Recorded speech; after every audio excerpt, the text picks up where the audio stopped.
రెండు గాడిదల బరువు.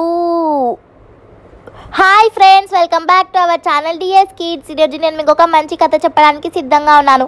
ఆ కథ ఏంటో వినడానికి మీరు సిద్ధంగా ఉన్నారా? అయితే కథ మొదలు పెడుతున్నా, వినండి. అనగనగా పూర్వం అక్బర్ మహారాజు సాయంత్రం అలా వెళ్దామని తన రాజ్యంలో అలా తిరుగుతూ ఉంటాడు. ఒక మంత్రిని ఇంకా బీర్బల్ని వెంట పెట్టుకొని. ఇంకా అలా ఆయన తిరుగుతూ వాళ్ళతోని మాట్లాడుతూ ఉన్నప్పుడు ఒక నది కనిపిస్తుంది అక్బర్ మహారాజుకి. అప్పుడు అక్బర్ మహారాజు ఆ నదిని చూసి, ఆహా, ఈ నదిలో నాకు స్నానం చేయాలనుంది, ఈ సాయంత్రం నదిలో స్నానం చేస్తే చాలా బాగుంటుంది అని అంటాడు అక్బర్ మహారాజు. ఇంకా తన పక్కనున్న ఇంకో మంత్రి, అవును మహారాజా, నేను కూడా చేస్తాను అని అంటాడు.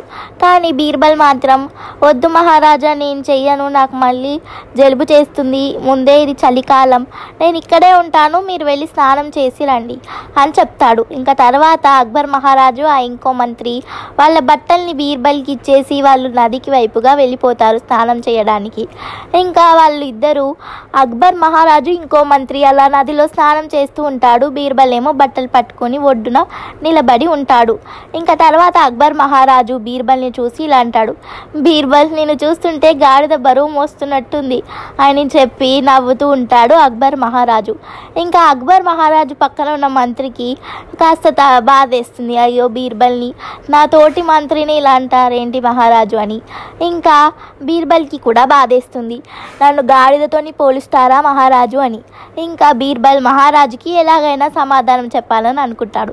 అప్పుడు బీర్బల్, అయ్యో కాదు మహారాజా, నేను ఒక్క గాడిద కాదు, 2 గాడిదల బరువు మోస్తున్నాను అని అంటాడు. అప్పుడు మహారాజుకి తను ఏం చెప్పాడో అని అర్థమవుతుంది.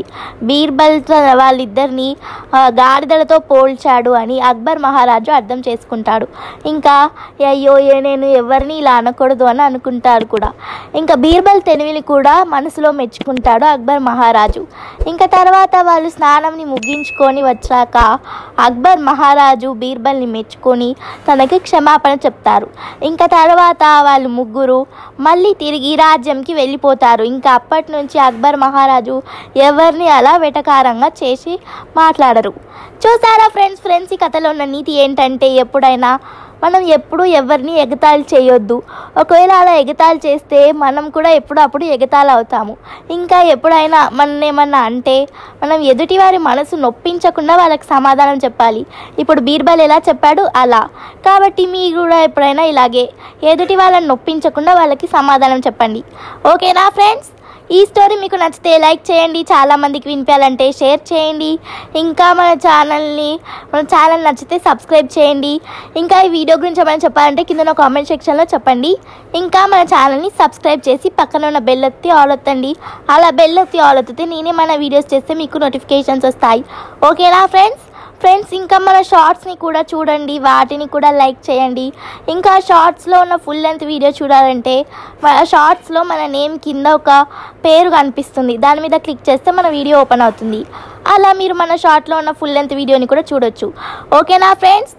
Bye, see you next week. ఇంకొక కొత్త మంచి స్టోరీతో నేను మీ ముందుకు వస్తాను. నేను మీ బుద్ధుడిని. Bye, see you next week.